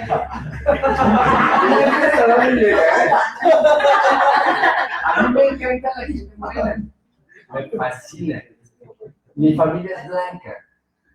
Y yo tuve novias, todas blancas, porque tenían que pasar por el radar de mis hermanas. Y el simple hecho, una vez tuve una novia que la llevé y era morenita y me dijeron, ¿y esa chantita? ¡Ay, joder! Me encantaba esa chava y le quería andar con ella por La familia, que volvamos a tratar nuestras expectativas, ese chantaje. viví para ellos, o sea, de qué de ser yo mismo, de qué de... Y de todos nunca lo satisfaces, ¿no? No. Esa es una realidad. Entonces, se me hace muy padre, pues, te quería hacer una pregunta. Hoy fui a un grupo AA y la misma, o sea, nos invitaron, yo voy, me invitan, ¿verdad? Porque quieren conocer la alternativa que tenemos, se les hace diferente, les llama la atención, nos critican mucho, pero nos invitan, ¿verdad? Y fui a escuchar nada más, a veces me cuesta opinar, pues, ¿verdad? Pero hay muchas cosas que tú puedes opinar y les quitan las máscaras fácil. Se enriquecen ambas partes. Sí, pero en este caso, pues yo siento que a veces el opinar cuando tiene una idea cerrada, porque a veces se maneja muy cerrado, crea conflicto, entonces hoy me tocó respetar. De hecho, hasta si quieren preguntar, bueno, pero no nos hacen preguntas porque saben que hablamos con otro punto de vista, pues que te desenmascara todo. O sea, al ego le gusta que le dulcen el oído. Pero estaba escuchando a una persona, ¿verdad? Con mucho tiempo de recuperación, que seguía diciendo, fíjate, o sea, lo mismo, es que yo no puedo hablar de virtudes. Les puedo hablar de todos mis defectos y que todavía sigo siendo un defectuoso. O sea, ¿Como para qué? sí, o sea, yo quería escuchar un punto de vista, ¿qué opinas tú de ese tipo de mecánica? Bueno, nosotros la cambiamos totalmente, ¿verdad? ¿Qué es lo que nos juzga? Que ellos no salen de eso, ¿verdad? Si tapan la botella, dejan de beber, pero su patrón de conducta es el mismo. Sí, porque entonces dejan de arraigarse o de escaparse con la bebida, pero para meterse a una situación como de estos grupos o a una situación religiosa fanática y así. Pero sí, son los vicios de los grupos, ¿no? Está en todo, incluso en los grupos psicoterapéuticos, ¿no? Que luego ya se vician, ¿no? Y el hecho de verse como, es que soy una basura y así, pues yo no entiendo, nunca he entendido dónde está lo terapéutico, ¿no? Porque eso en un contexto religioso donde si tengo que sufrir y me tengo que poner esto en un montón porque lo voy a sacrificar para el perdón de mis pecados y los pecados del mundo entero, pues dices, bueno, está dentro de su contexto y pues lo respetas, ¿no? Pero que eso lo haga una mejor persona, o sea, no, ¿verdad? Y el problema que tenemos y de lo de los alcohólicos anónimos es eso, ok, dejas de usar sustancias, pero luego tú ¿dónde estás? ¿Dónde está tu vida? O sea, todo el tiempo vas a ser mártir, todo el tiempo vas a ser malo, ¿no? Y eso es lo padre de este grupo, ¿no? De esta alternativa, es de que te construyes como personas y sigas adelante y no todo el tiempo es como, ay, pobre de mí, fue víctima de las drogas, ¿no? Como si las drogas tuvieran autonomía, ¿no? Y fueran de la autonomía, así como, no, entonces sí es como complicado, digo, uno respeta, ¿no? Pero yo no lo recomiendo. Hay algo que también quiero compartir, y como tú lo dices, lamentablemente nada más es en América Latina, pero no se puede generalizar porque en Italia también lo manejan diferente, o sea, nada más a lo que viene siendo, pudiera ser México, Centroamérica, ¿verdad? Tuvimos la oportunidad de ir a una convención mundial y ahí es donde nosotros pudimos observar realmente que es el programa, que es algo maravilloso. Los europeos y los anglosajones manejan el programa de una manera maravillosa. De hecho, se avientan, o sea, no se hacen fanáticos al programa. Otra, lamentablemente aquí somos, nuestra cultura nos han enseñado a, ahora sí como a ser muy perezosos en buscar, nos hace que tengamos una mente educada a lo que la gente nos dice.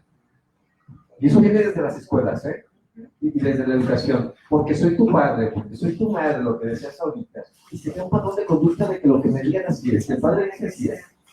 O sea, no nos hacen una mente crítica.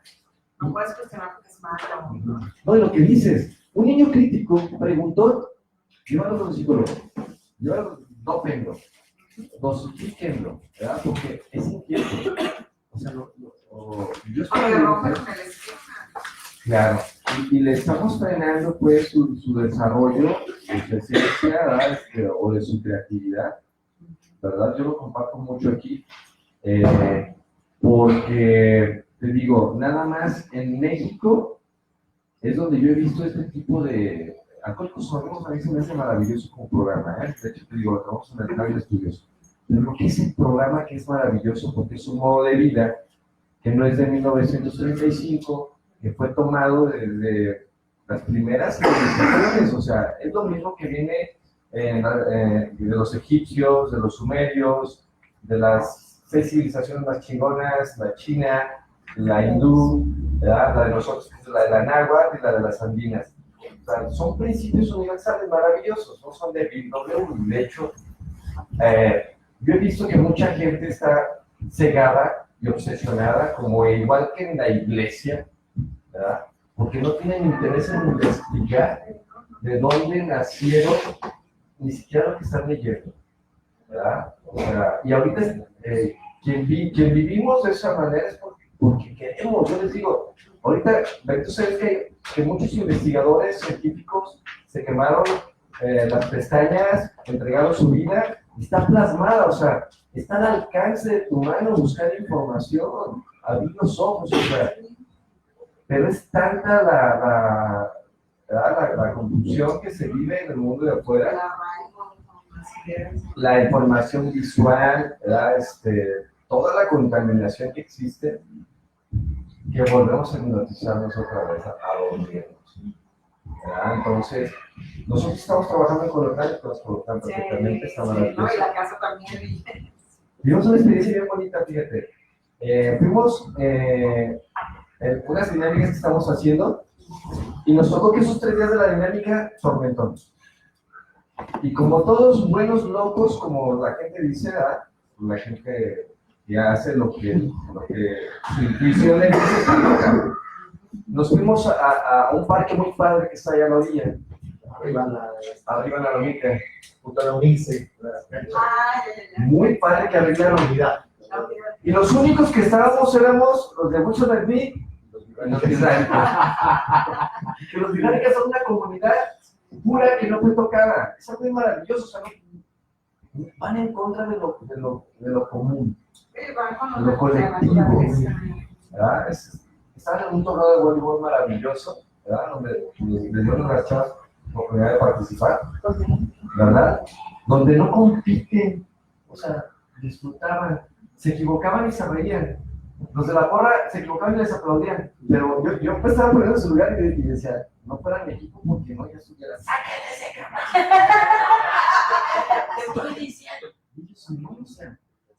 Son comunidades donde ven, o sea, su percepción de ver las cosas y sentirlas son diferentes, o sea, donde no hay psicólogos, no hay psiquiatras, no hay nada, o sea,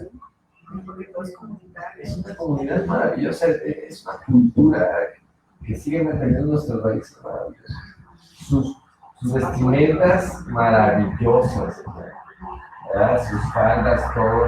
No crees que llevan sus tenis Nike, no, llevan sus guaraches, sus vestidos, y jugando voleibol, ¿verdad? No, yo para ir a echar cáscara me llevé mis tenis, mi camisa pegadita. No, que eso es una chulada. Muchas gracias. Bueno, me llama mucho la atención esto que estás diciendo, porque generalmente cuando hay una convocatoria para X grupos de personas, se maneja siempre como una convivencia, que termina siendo una competencia y como que pierdes el hilo de lo que se trataba.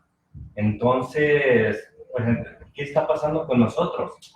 Que en lugar de convivir siempre estamos compitiendo y querer ser mejor que el otro, ¿sí? En lugar de divertirnos como debería de ser. O sea, no importa quién gane, sino que todos salgamos bien, que todos nos divirtamos.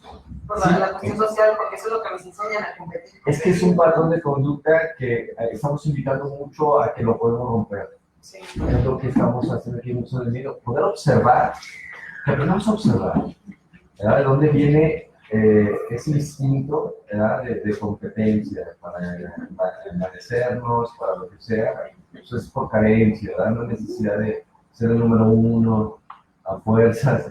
Y nada más, no nada más en los deportes, en parejas, en lo laboral, en todos los ámbitos de la vida se empieza a distorsionar, ¿verdad? Se lleva todo.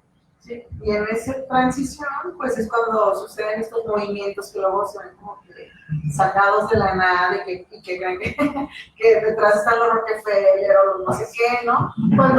Porque ya empiezas a ser consciente y es como lo del mito de la caverna, o sea, ya no te puedes dar el lujo de meterte otra vez en la oscuridad y seguir viendo sombras, o tú quieres vivir, quieres salir de esa caverna y entonces, pues, ¿qué es lo que pasa, no? Porque, por ejemplo, de lo que dice el rol de la mujer, que siempre la sumisa y esa es una cualidad. La mujer calladita se ve más bonita. No, ¿yo por qué? No, entonces, yo no soy mujer, porque yo no voy a quedar así, ¿no? Entonces, era como que bien complicado. Y entonces ahora que ya no es mal visto, porque al principio es mal visto de, oye, ¿tú por qué hablas así? ¿Por qué te sientes así? ¿Por qué no te pones así? Sí crea conflicto al inicio, al liberarse, ¿no?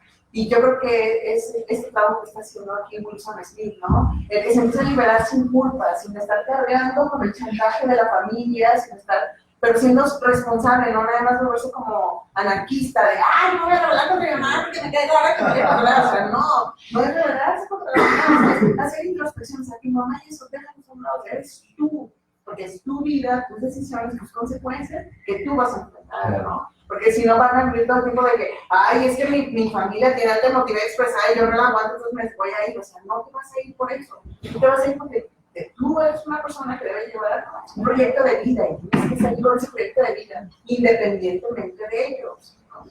Motivamos mucho a eso, de hecho yo les comparto mucho, bueno, el día de hoy así lo siento, pero al inicio era igual, la queja. Sí. La queja, la justificación siempre. el día de hoy tratamos todavía de transmitir eso. Yo les digo, miren, yo quiero mucho a mis padres. El día de hoy los amo mucho y hay cosas por las cuales estoy muy agradecido. Les digo, pero no estoy de acuerdo en su forma de vivir. Totalmente al respeto, veo las capacidades que tengo, llego, los abrazo, los saludo para eso y veo mis capacidades. Es que nos vemos luego, que tengo mucho para pero es algo que he tenido que ir observando, pues, ¿verdad? Porque antes sí era así como el factor de justificación o creer que ellos eran los que Lo que tiene, y es lo que batallamos a veces con algunas personas, de que no, es que esa persona es un mentiroso. A ver, pero es mi papá, pero es un mentiroso. O sea, el hecho de que sea tu papá no le quita que es un mentiroso. Pues, ¿qué me lo puedes hacer así porque es tu papá, no? Porque digo, a todos nos ha pasado que no puedes juzgar a tus papás porque son tus papás y no se le ve. ¿Quién dice que no son seres humanos igual que nosotros, no? Pero eso no significa que seas irrespetuoso. Simplemente, ok, hay que entender que nadie es perfecto. Son nuestros padres, pero son seres humanos, tampoco son perfectos, pero eso no significa que tengas que vivir en el drama, ni sometido a ellos, ni tampoco estar en contra de ellos, porque son ellos. Y tú te tienes que enfocar en ti, ¿verdad? En tu vida, lo que quieres. Y eso cuesta mucho trabajo por el peso cultural, de cómo te vas a revelar, cómo vas a hacer tal cosa si tu mamá quería que hicieras tal otra. Bueno, pues si mi mamá ya se murió, yo ya quién cómo va a juzgar, ¿verdad? ¿No? Y además no vas a hacer las cosas porque tu mamá quiere que lo hagas o no. De acuerdo, eres tú, ¿no? Y son tus objetivos. Y al final a quien le fallas es a ti mismo, nada más. Porque nunca vas a cubrir las expectativas de tus padres, nunca, ni de tu pareja, nunca. Siento lo único que nos queda es el pleno, ¿no? Porque hay una constante, y de hecho platicamos hablando de un caso de una persona así súper exitosa y así, tiene una relación de pareja y él por querer satisfacer a la pareja se viene abajo, ¿no? Se imagina la pareja y dice, ay, pues esta no es la esposa de la que yo me enamoré de una persona exitosa, autónoma y así, pero él dejó de serlo por complacerla a ella y al final terminó no complaciéndola, ¿no? Entonces la persona toda derrumbada y así, y entonces es volverla a construir, ¿no? Si es que no lo hagas por ella, no lo hagas por tu mamá, no lo hagas por tu esposa, hazlo por ti, y eso a veces les cuesta mucho trabajo, ¿no? Porque no se valoran, no hay autoestima, no hay como este proyecto de vida, ¿no? Fíjate que platicabas algo muy padre, lo de la larga de las sombras. Y la historia era del que salió me parece que es por accidente, no sé qué, que conoció los videos de la sombra, las proyecciones. Y es bien lamentable, pues, yo me siento afortunado, pues, y queremos transmitirlo, pero pasa lo mismo. Se resiste porque es más cómodo, es una zona de confort donde le puedes echar la culpa a todos, o sea, empodérate y ser responsable, ¿verdad? Y es que les decimos, mira, es tan sencillo lo que vas a hacer, ¿verdad? Pero realmente no creen en ellos. ¿No? Les da miedo ver su zona de confort. Pánico como aventarse. Porque salir de eso te hace responsable, y nadie quiere ser responsable, insisto. Siempre estamos buscando a quién echarle la bolita. Es que yo soy así por mi mamá o por mi esposo, por mis hijos. O sea, siempre tenemos que echar la bolita a alguien porque eso nos descarga, ¿no? Es que la voluntad de Dios. Es que si Dios quiere, no, es bien fácil hacer eso, pero no, nosotros somos responsables. Las mismas frases, ¿no? Que como esta es la voluntad de Dios, más vale malo por conocido que bueno por conocer. Es tu cruz. Ajá. Y esa frase la creencias y que son cuestiones culturales, ¿no? Que seguimos alimentando. Entonces te empiezas a emancipar, como ya decían, y eres el malo, ¿no? O sea, ¿no? Y es difícil luchar contra eso, ¿no? Porque, digo, muchos de nosotros hemos sido señalados así como, ay, la mala hija, ay, y nosotros, ¿qué pensábamos que vas a ser la hija ejemplar, ¿no?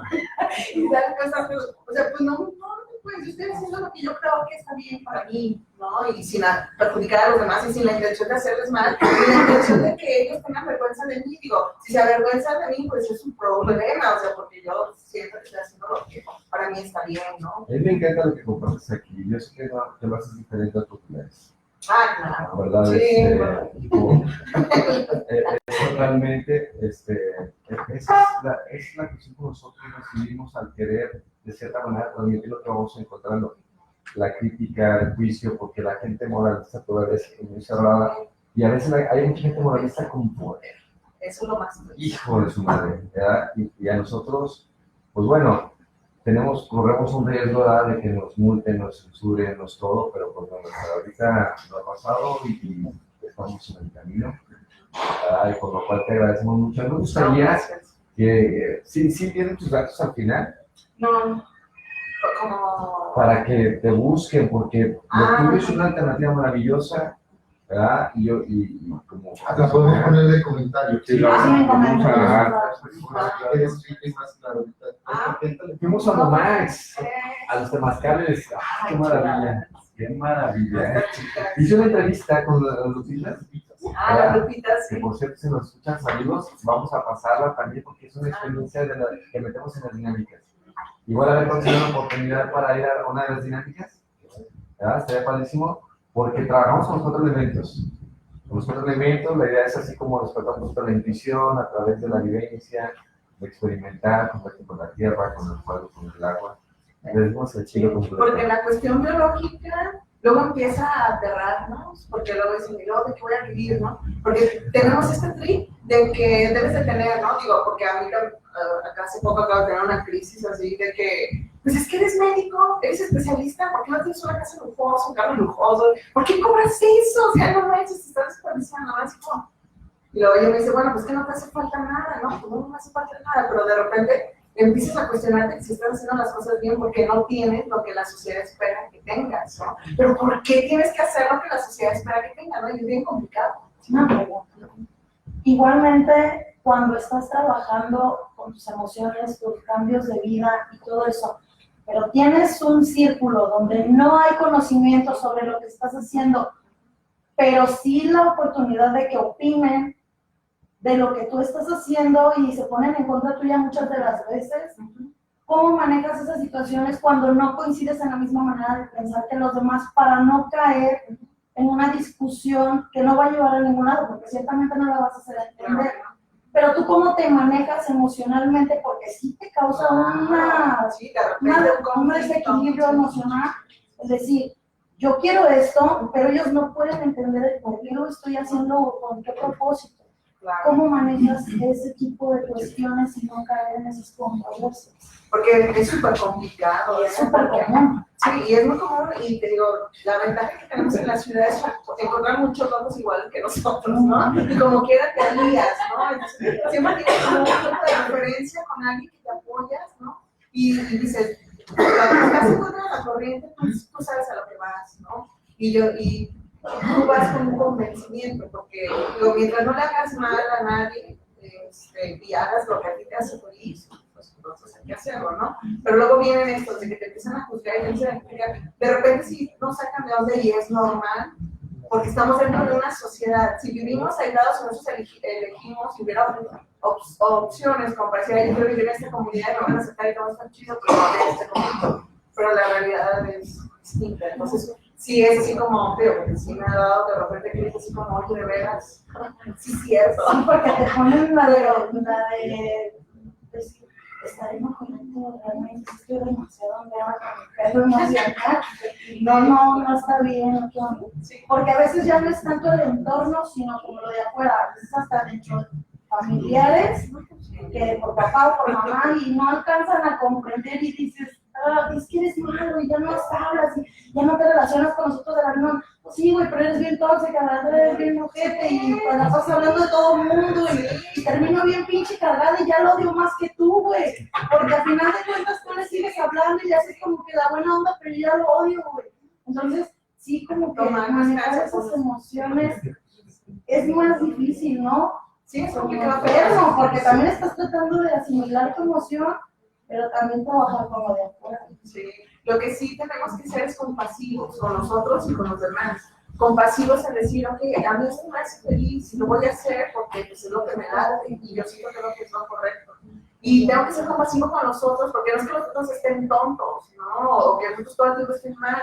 Es tener compasión de que ellos eligieron ser así y que siempre van a ser así. ¿De acuerdo? Entonces, bien lo dijiste, si estar con ellos me pone mal, no es obligación estar ahí, ¿no? Entonces, por lo sano, limitar las visitas y cuando los limitas, los quieres más, ¿no? Porque entonces ya los disfrutas y así, y nunca los vamos a cambiar y nada más es saber que cuando va a pasar tal situación, sabemos que nos pone mal, pero tenemos que buscar como nuestra zona como de alivio, ¿no? Entonces, no es fácil, pero es con el tiempo, pues. gracias por compartir. ¿Alguien tiene alguna otra pregunta que le quieran hacer Algo que nos quieran compartir. Sí. adelante? Escuché, Ceci, que dijiste que la alta emotividad expresada es una enfermedad mental. No, No. no. Las personas con trastornos mentales tienden a manifestar más emotividad expresada, sobre todo si hay depresión o ese estrés de sentir como una carga, de que es que yo soy tu mamá y es mi responsabilidad de que tú estés bien, ¿no? Como estos prejuicios son los que perpetúan esta alta emotividad expresada. Ah, eso iba. Entonces, si alguien tiene ese trastorno, prácticamente se contagia en el círculo, pues. Por eso lo que tú sugieres de tomar distancia. Al final de cuentas, si no hay la posibilidad, ¿qué otra herramienta obviamente podemos usar como lo que manejamos aquí? Porque a final de cuentas puede ser alguien muy cercano, tu familia, y lo escuchas en la cena, lo escuchas en el desayuno.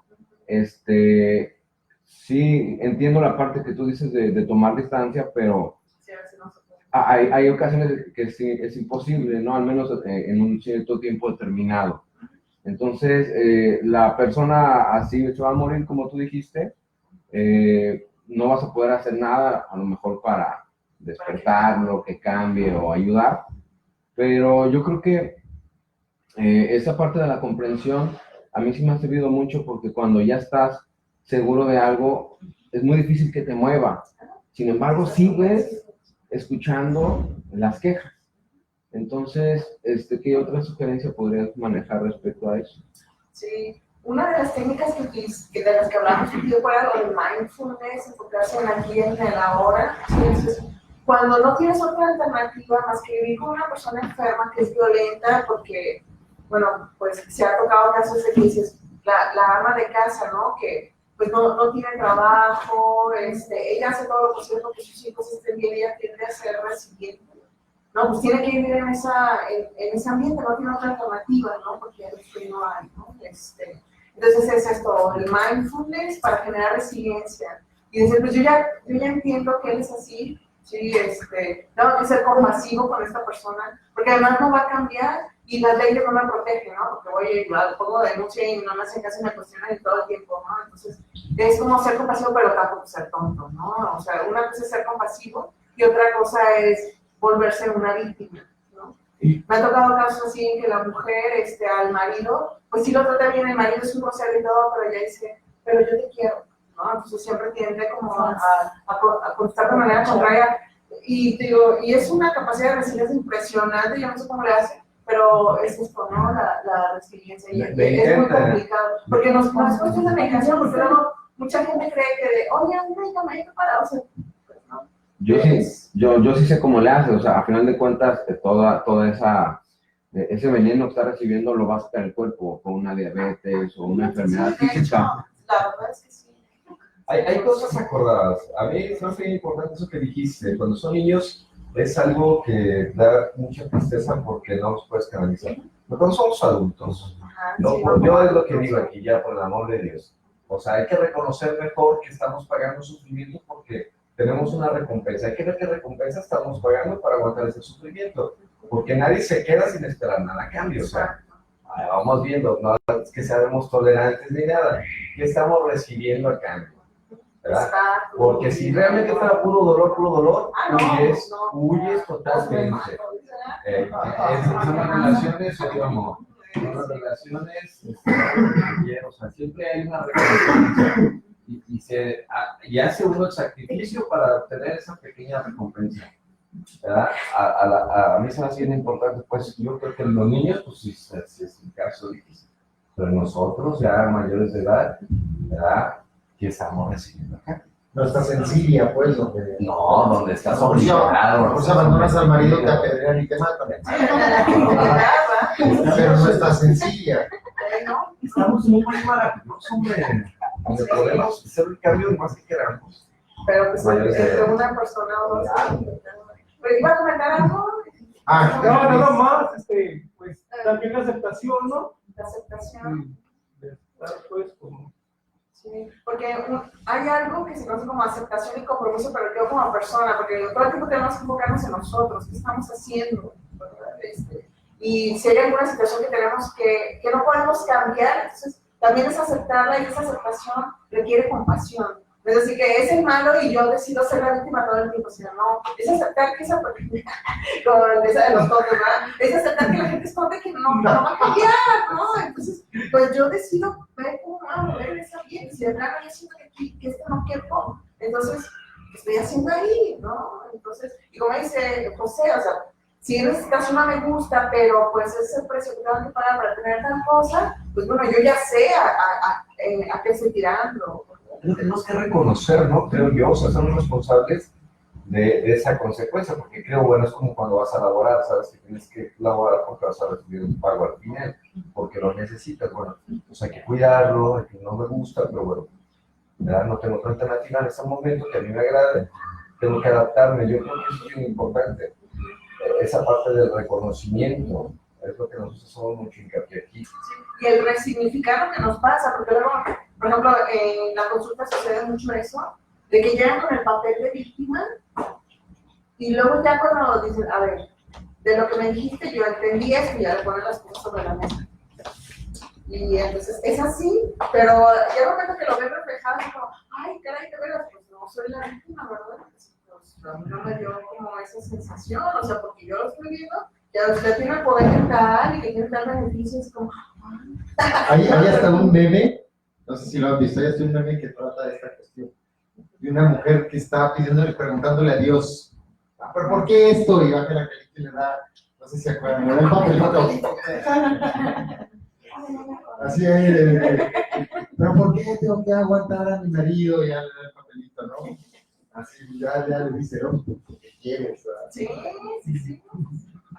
O ¿por qué tengo que trabajar todos los días a las 7 de la mañana? Le baja el papelito, porque eres pobre. Sí, o sea, todo tiene una Se engaña, pues, ese sí, la realidad, ¿no? El empoderamiento lleva yo creo que lleva Compromiso, enfrentar consecuencias, si es lo que nadie quiere, ¿no? y también yo creo que también aquí en Estados Unidos estaba lavado el cerebro. Tenemos mucha responsabilidad porque escuchamos con quién convivimos, porque la mente busca quién le dé la razón, quién la sigue alimentando, o sea, es muy importante. El cerebro, ¿no?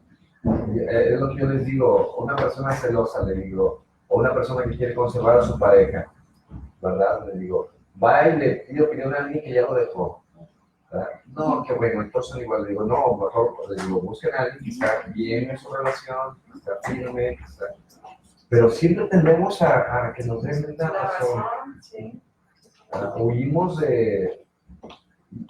Intuitivamente, o sea, bueno, no lucho mucho con eso, de que nos gusta mucho regodearnos, los muy independientes, es una resistencia absolutamente tremenda, les digo, pero bueno, tan fácil es reconocer que seguimos obteniendo placer, ¿verdad? Tan difícil que es a veces aceptar que a veces les digo, bueno, no sé cómo se vea, pero les digo, dicen que es una relación tóxica. Y luego dicen, en una relación tóxica, ¿verdad? De pareja, sí, tengo una relación tóxica, ella es la tóxica. Sí, es una relación tóxica, pero por el otro, ¿no? No, pues siempre, ¿verdad?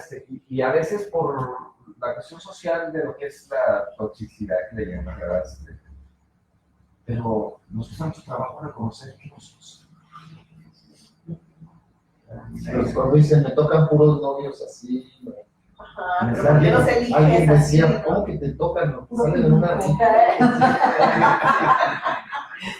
¿Por qué dices que te tocan puros novios así? ¿Te lo sacas en una rifa? ¿Por qué? ¿Verdad que no? Entonces ahora te chingas. No, es que es una, bueno, estamos viendo, o sea, que mientras que vaya en contra de tus deseos personales, un enemigo total, siempre. Y si está a favor, o sea, si tu pareja hace lo que quieres, o sea, felizmente, no si y es que, pero bien. Pero si tiene el derecho de pensar y actuar, se acabó. Sí, y es repetir el rol con la familia, ¿no? O sea, con lo de la mamá, ¿no? De que mi hijo, mientras haga lo que yo digo, lo que yo pienso, y vaya con mis creencias y con todas mis expectativas sobre él. Vamos bien. Ajá, pero ya cuando mi hijo empieza a tener autonomía y empieza a hacer cosas que no van con mis criterios, con mis valores, todo está mal, ¿no? Y que dice, yo voy a merecer esto, como mamá. Estoy ahorita así con Samuel, tiene 20 años, 21, va a cumplir, y ya trae la idea de tatuarse, le gusta mucho la música, hacer música y todo el rollo, ¿verdad? Y quiere digo que le deje, ¿no? A mí me encanta también, ¿no? O padres que llevan a los hijos desde niños, ¿no? A cursos de desempeño, de que se desarrollen, de que sean libres, de que elijan. Y cuando empiezan a elegir, empiezan a ser libres, ya no. No, yo no lo traje para eso. ¿Cómo que te vas a poner a pintar? Te vas a morir de hambre, eso no te deja. Y hay una persona que le decía, es que agradecele a tu mamá todo eso que hizo, porque gracias a eso te animas a hacer lo que haces. Aunque le pesa a tu mamá, ir para ella. Y socialmente, ¿no? O sea, te digo, ahorita, ese caso del hijo, yo lo digo así porque su mamá, pues, tiene otra manera de pensar, y pues yo otra. Soy muy alcahuete en el sentido, o sea, lo dejo mucho, pues, se dice alcahuete socialmente, pero yo lo dejo, ¿tú qué quieres? Y por eso, se quiere ganar, ¿verdad? Y si hay alguna decisión que quiere tomar, pues, y yo creo que hay riesgo, le digo las consecuencias, pero aún así lo respeto. Y su mamá no. Está viendo que su mamá sí es muy así como, en vez de impulsarlo, como que hay más temor, más miedo. Y es lo que decíamos, desafortunadamente el temor, el miedo que tienen los padres son los que los hacen como más críticos, más hostiles, porque lo quieren frenar, y la forma que ellos aprendieron de frenar a los hijos es este tipo de comunicación, ¿no? Del chantaje. Pues fíjate que es inconsciente, ¿no? Sí, es cultural, es colectivo. Porque nadie lo hace para lastimar. O sea, sí, pero yo digo a mi es hijo, le digo, mira hijo, yo estoy seguro que tu mamá lo dice porque te ama. La dice más a tu vida, ¿verdad? Porque te aseguro, porque bueno, trato de no meterle ideas de resentimiento. ¿Verdad? Es lo que hemos vivido, y pues nos ha ayudado mucho también a nosotros para la convivencia. ¿Verdad? Pero sí, ahorita estamos con eso, ¿verdad? No, ya te platico, ya que está. Bueno, yo ahorita quería que le diéramos un aplauso a la doctora César.